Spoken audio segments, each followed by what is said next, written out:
Parle-G biscuit बस नाम ही काफी आहे। आता तुमच्या आमच्या आवडीचा पार्लेजी बिस्किट आता महागणार आहे।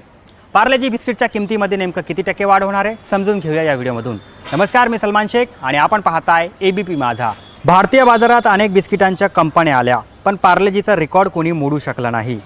भारतात असा एकही व्यक्ती सापडणार नाही की ज्याने पार्लेजी बिस्किट खाल्ला नसेल। लहान मुले असोत, तरुण असोत वा वृद्ध, बिस्किटाचे नाव आले तर तोंडावर पहिले नाव येते ते म्हणजे पार्लेजी। आता हाच सर्वांचा आवडता पार्लेजी महागणार आहे। कंपनी लवकरच पार्लेजीच्या किमतीमध्ये वाढ करणार आहे। एका अहवालानुसार देशातील सर्वात मोठी FMCG कंपनी पार्ले प्रोडक्ट जानेवारी 2025 पासून त्यांच्या उत्पादनाच्या किमतीत 5% वाढ करणार आहे। यामध्ये पार्लेजी बिस्किटासोबतच चॉकलेट, स्नॅक आणि इतर खाद्यपदार्थांचाही समावेश आहे। मीडिया रिपोर्टनुसार पार्ले आपल्या सर्वात स्वस्त आणि सर्वात कमी किमतीच्या बिस्किट पॅकेजचे वजनही कमी करण्याच्या विचारात आहे। सर्वात लोकप्रिय पार्लेजी बिस्किटाच्या पॅकेजचे वजन 5 ते 10% कमी होऊ शकते असे अहवालात म्हटले आहे। इतर स्वस्त बिस्किटांच्या पॅकेटचे वजनही कमी करण्यात येईल। कच्च्या मालाची वाढती किंमत आणि पाम तेलावरील आयात शुल्कात वाढ याचा परिणाम उत्पादनावर होत असल्याचे मीडिया रिपोर्टमध्ये म्हटले आहे। 2021च्या सुरुवातीला कंपनीने पार्लेजी, हाइड अँड सीक आणि क्रॅकजॅक या आपल्या आवडत्या उत्पादनाच्या किमतीत 5 ते 10% वाढ केली होती।